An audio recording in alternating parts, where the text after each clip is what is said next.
సనాతన ధర్మానికి ఉన్న గొప్పతనం ఏమిటంటే పురుషార్థములు 4, అందులో ఒకటి చిట్ట చివర చేరవలసినటువంటి స్థితి.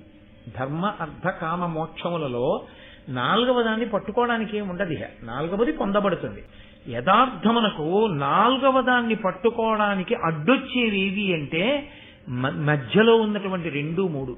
అసలు దేవాలయాల్లోకి వెళ్ళినప్పుడు మనం అంటూ మళ్ళీ ప్రత్యేకమైన కోరిక అక్కర్లేదు. ధర్మార్థ కామ మోక్ష చతుర్విధ పురుషార్థ ఫల సిద్ధ్యర్థం అని అడగమని ఋషులే గృహస్థుకి నిర్ణయం చేసేశారు. అదొక్కటి చెప్తే చాలు, అన్నీ వస్తాయి.